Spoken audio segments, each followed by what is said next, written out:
welcome back. This is the Allegheny Northern in N scale, and this is the 2022 September layout update. Before I get into what is new in the build of the layout, let's talk about what's new on the layout. And everything you're about to see here are pickups from the N scale weekend in Altoona, Pennsylvania.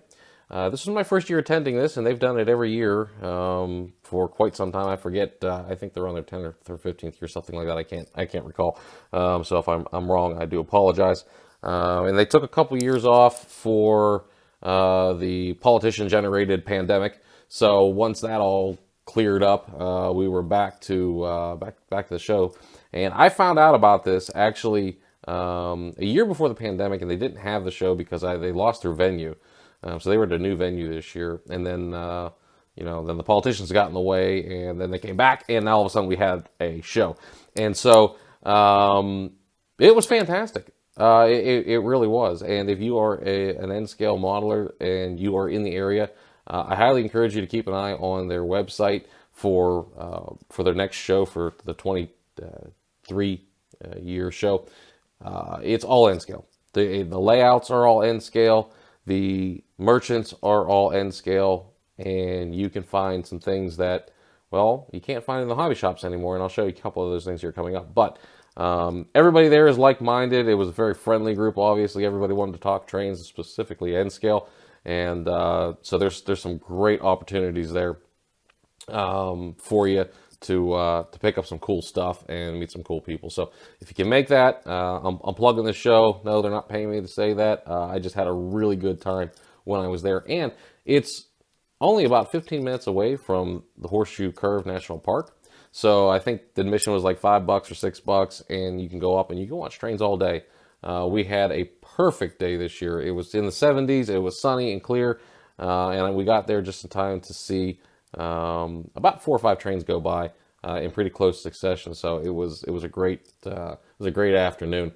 What I did find out is the Lorem Rail Grinder had been there at about 11 o'clock, and I got there at about 1 o'clock, so I missed that. Was totally bummed about it, but otherwise an excellent show. So this Fox Valley model that you're looking at right here is one of the first pickups, and it is just like all the other Fox Valley models. It's a wonderful locomotive. It runs perfectly, and it's a nice addition to the layout. Of course, it's in Conrail blue, which is one of my favorites. So that is one of the nice pickups there. It's all DCC, of course, no sound, just DCC. And I did not put all the grab bar details on it. They are still in the box. And as soon as I get some time and I know that this thing is going to stay permanently on the layout in a certain location, I will put those on. Those little grab irons just really don't like to be handled. They break off, they fall off. It's just not a good deal. Right behind it is a couple of scale trains pickups. They are obviously some auto racks. And I got to tell you, I know that if you're in the hobby and you are aware of scale trains at all, you know how great their detail is. And these cars are just absolutely exceptional. Everything from the end detail and the printing right down to the side details here, once again, and the printing. I'm trying to pan slow enough so you can see most of this stuff here, but I'll be honest with you, this is my 4th take of this, and my hand's just a little bit shaky. So, sorry about that. Anyway, they had some I think they're Intermountain versions of these auto racks as well, and I thought the detail and the price point on the scale trains was unparalleled. Let me give you a comparison here. These are one of the old Concours models. Now, the only thing I've done to it other than some light gray weathering was the addition of the micro trains trucks. But give you an idea of the difference here, and then I just want to show you like the end car detail. I mean, it's a difference, and rightfully so. The scale trains car is going to set you back about $45, and a Concours is probably going to set you back about half that. So this is one of those instances where you get what you pay for.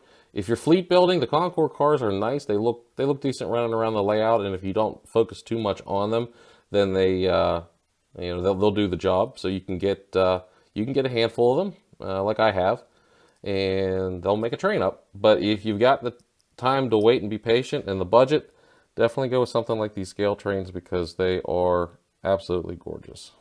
Okay, also got a great deal on this container lift, trailer lift. This is the Wheels of Time model. Yes, I do have one for the lower level Intermodal Yard, and I needed a second one for my upper Intermodal Yard. And I was able to pick this thing up for 50 bucks, which I believe is below the asking price when they originally came out. It was a club member who was selling it off, and they had a new one in the box by one of the merchants, and it was selling for $99.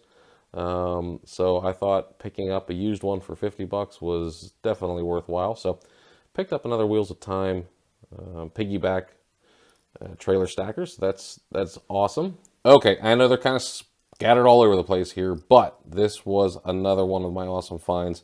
Deluxe Innovations Road Railers. They had a triple crown set with, actually, if you're counting, doing the math here, there's 12 there, and the sets typically had 10 in them. So there were 2 extra ones, and all the pieces for the trailer details at the end, which they're not on here, are still on the sprue.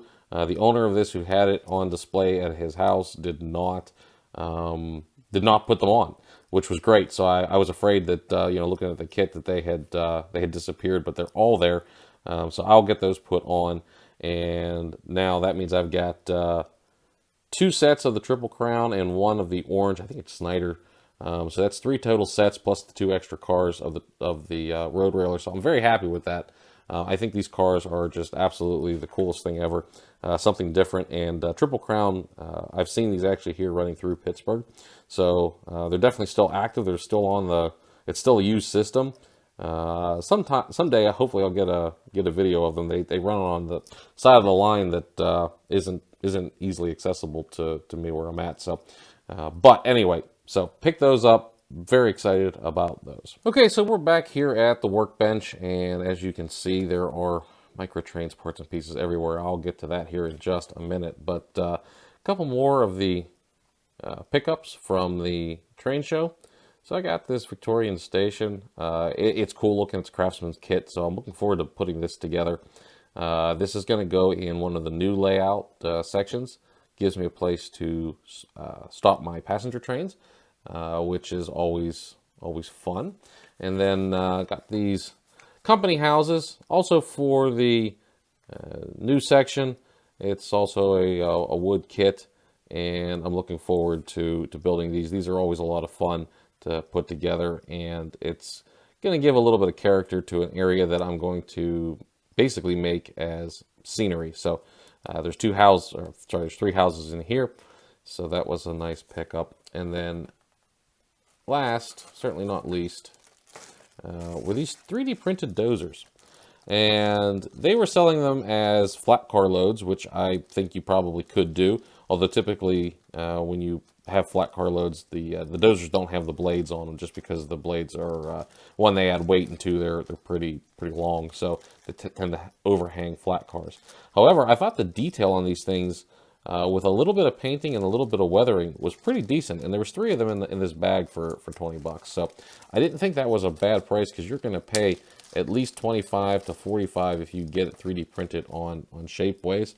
So not a bad deal here.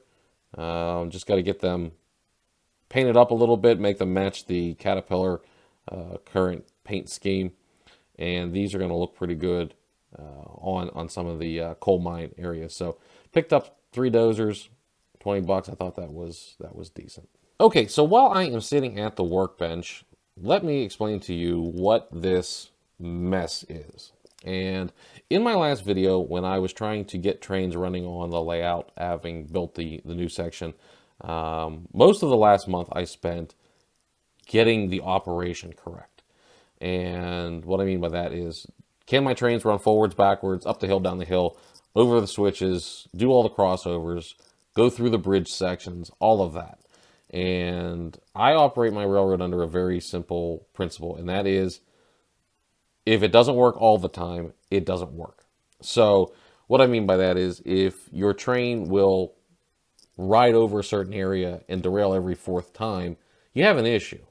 And if you ignore that issue, then you got to understand that every fourth time that the train makes a loop or runs over that section, you're going to have a derailment, and it's going to be frustrating. It's going to be frustrating for your guests if they come to see the train, and it's going to be frustrating for you because you're going to be stopping your train every fourth lap and putting it back on the track. So it's got to work all the time.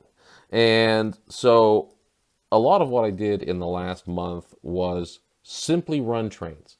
Run different makeup of trains, different locomotives, different combinations, different positions for the locomotives, whether it's distributed power or helpers on the end, different cars, forwards, backwards. A lot of train running, which I know is a huge burden for us in the hobby. It's just, running trains. It's just the worst thing ever. It does get a little frustrating when you keep having certain issues where the same car derails in the same place. And when that happens, you got to look at it like, okay, well, why did all the other cars run over it and this one didn't? And sometimes there's a bump in the track that there's just enough of an imperfection on the car somewhere, usually in the truck or the coupler, that that little bump in the track exploits it. Or sometimes you just got a bad coupler, or you've got a bad set of wheels. So I'm in the process right now of I just changed all of the Cotto coal porters over to microtrains trucks, and for the most part they fit right on. I had about, I'd say I've got 3 sets, so there's 24 cars total there. I would say about half of them needed some amount of filing or adjustment to get the microtrains trucks to sit properly and turn correctly. That was a little bit aggravating because it wasn't all of them. It was just some of them, and whatever. They're all on there now, and you'll see them, and they run beautifully now. So the main reason I did that was because although the trucks and the wheel sets for the Kyoto cars are nice, they look good, and they operate fine when they're by themselves. These Kato couplers, they suck. They're not real couplers. They do couple close.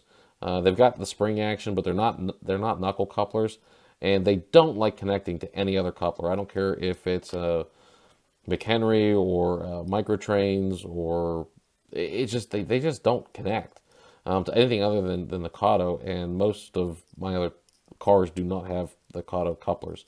I did leave the Kato couplers on the Amtrak equipment. They're a little bit different. They're actual couplers. They do have the split in them, and they run just fine, so I'm in no hurry to change those out for any reason. But these things had to go because I just couldn't connect any locomotives to them. They just, you had to get in there and fidget with them, and it just wasn't worth it. So they got replaced with the microtrains. Now, I was going to make them body mount, and on a whim I said, you know what? All of my other trains are running the layout fine with truck mounted couplers and no issues. So why shouldn't these ones? So I went and I purchased the truck mounted, and they run fine. They don't derail like you were seeing with these metal ones. I don't know if it's probably got something to do with the flange. These have a very thin flange, and these ones are just, I don't even know if you're gonna be able to see it in the video. But the flange on the microtrains there on the right is just a little bit bigger. I mean, it's sort of noticeable, but it's almost not noticeable. But that's just enough to keep it when you're coming down grade, keep it on the rails. So it works. And I'm not going to complain. It works. The other thing that I'm doing here is I've got some various wheel sets. So I've got the 36-inch, and then these ones back here are the 33-inch standard wheels. And when I've got a coupler that's just giving me some grief, or a truck that's giving me some grief, I'm changing it out. I've obviously got a couple extra pair here, so there's a few more cars that are getting ready to be changed out. I also have some standalone couplers for body mount cars and locomotives, so those are getting changed out. The original plan was to replace all of the Kato couplers on all of the Kato locomotives with the microtrains couplers, but I just haven't gotten to that yet. So if you follow the channel for any length of time, you know that microtrains is the standard that I'm using on the layout. So as long as the coupler interacts okay with microtrains, it stays. But otherwise, some of the older Atlas cars have, I think is it Accumate couplers I think they had. Those are all slowly getting replaced with microtrains. So that's been part of the September update, getting all of those running well. Okay, also in September, I started working on the Intermodal Yard, getting this ready for plaster work. I may actually start that today, haven't decided yet. But I wanted, the track gets embedded. So simple process like I did with the upper. I'm using this foam core to take the place of some of the plaster to keep the amount of plaster I need down and get this all sort of leveled out. So I know this yard looks way too congested. It is way too congested. I just needed to get this stuff off the layout where it's just sort of scattered about. So I threw it all in the yard.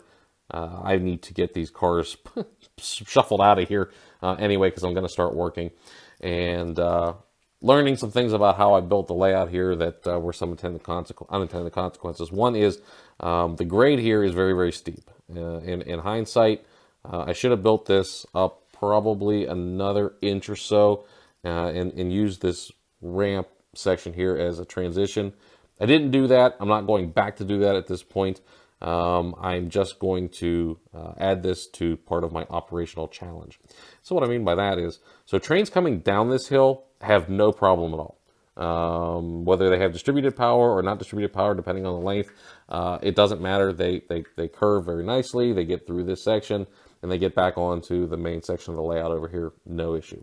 However, going up, this is a really steep grade, so they don't run quite as well going up.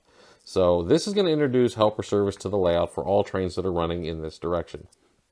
And that's, of course, depending on the length of the train, too. So I was running a 36-car train. It did not have any, it did not go up this hill. However, a 19-car train went up without any problem. So it's going to depend on the length of the train, just like in the real railroad. And what I'm going to do is I'm going to have a helper unit or two, I haven't decided yet, staged here in the Y. And given where I've got all my crossovers, either here or over on the other side here, depending on which way the train is going, I will be introducing helper service to those trains. So that's going to be a fun little thing for operating sessions. Probably won't do that when guests are here. It's just